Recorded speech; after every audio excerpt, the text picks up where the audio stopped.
ఒక నివేదిక 3 రోజులుగా దేశం మొత్తాన్ని కుదిపేస్తోంది.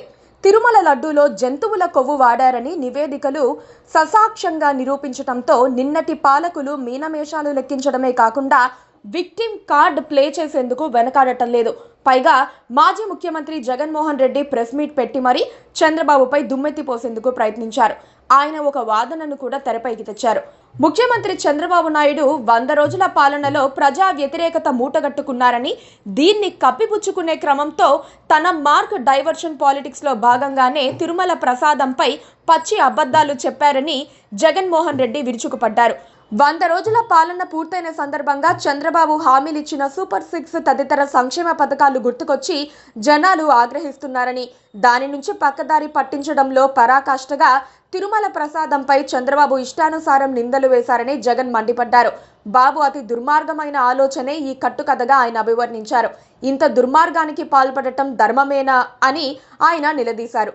తిరుమల ప్రసాదంలో వాడే నెయ్యిలో కల్తీ జరిగిందని ఆరోపించడం దారుణమన్నారు. జగన్ రెడ్డి ఒక్క విషయం మాత్రం గుర్తించడం లేదు.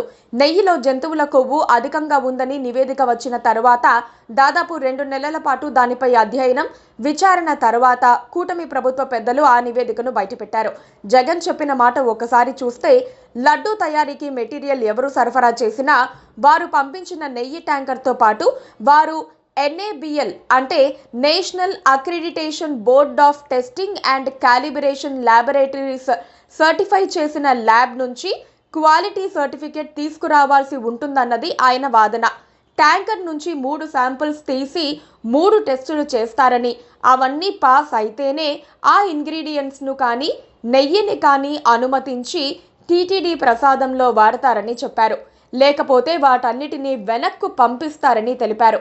ఈ మాటలు వినడానికి బాగానే ఉన్నా నెయ్యి కొనుగోలు చేసిన విధానం, నెయ్యి కొన్న రేటు చూస్తేనే ఎంత తెలివి తక్కువ వారికైనా నిన్నటి ప్రభుత్వంపై అనుమానాలు రాకమానవు. ఎంత తక్కువ చెప్పినా రవాణా ఛార్జీలతో కలుపుకొని కిలో నెయ్యి రేటు 450 నుంచి 500 రూపాయలైనా ఉంటుంది.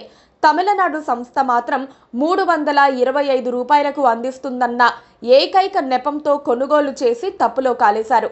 క్వాంటిటీ, చిక్కదనం కోసం బహుశా చేప నూనె, గొడ్డు మాంసం, పంది కొవ్వు, ఇంకేదేదో వాడి ఉండొచ్చు. అప్పుడు చూసి చూడనట్లు ఊరుకున్న జగన్ పార్టీ ఇప్పుడు మాత్రం అయ్యబాబోయ్ మాకేం తెలీదు గోవిందా అని మొత్తుకున్నట్లు యాక్షన్ చేస్తున్నారు. నిజం చెప్పాలంటే ఇది అపచారం మాత్రమే కాదు, దేశ ప్రజల పట్ల, వెంకన్న భక్తుల పట్ల చేసిన ద్రోహం. నిజం నిరూపించడానికి ప్రకటనలు సరిపోవు, సమగ్ర విచారణ అవసరం. టీటీడీని చంద్రబాబు ఆదేశించటం, ఏం జరిగిందో కనుక్కోవాలని నడ్డా ప్రకటించడం వల్ల ఒరిగేదేమీ లేదు.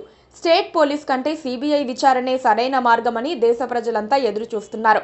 అలాగని 10-12 కేసులను ఒకేసారి విచారించే సిబిఐ అధికారులు కాకుండా ప్రత్యేక సిబిఐ బృందాన్ని ఈ పని మీద నియమించి నెయ్యి సరఫరా చేసిన కంపెనీ టార్గెట్గా దర్యాప్తు వేగవంతం కావాలి. జనం మర్చిపోయిన దాకా సాగదీయకుండా త్వరలో దోషులను పట్టుకోవాలి. టీటీడీ అధికారులు వైసీపీ నేతల ప్రమేయం ఉంటే వారిపై కఠిన చర్యలకు వెనకాడకూడదు. అది ధర్మారెడ్డి అయినా సుబ్బారెడ్డి అయినా మాకు ఒక్కటేనని తేల్చి చెప్పాలి. ఈ ప్రక్రియలో రాష్ట్ర ప్రభుత్వము, సీఎం చంద్రబాబు సహకారం చాలా అవసరం. సిబిఐ విచారణ కోసం కేంద్రంపై ఒత్తిడి తీసుకురావాల్సిన అనివార్యత ఉంది. ఎందుకంటే ఇలాంటి దరిద్రపు ఆలోచనలు, చిల్లర పనులను చేసేవారిని గట్టిగా గుణపాఠం చెప్పినప్పుడే మరొకరు ఇలాంటివి చేసేందుకు భయపడతారు. లేకపోతే చంద్రబాబు కూడా డైవర్షన్ పాలిటిక్స్ చేస్తున్నారన్న అనుమానాలు రాకమానవు. బంతి ఇప్పుడు సీఎం కోర్టులోనే ఉంది.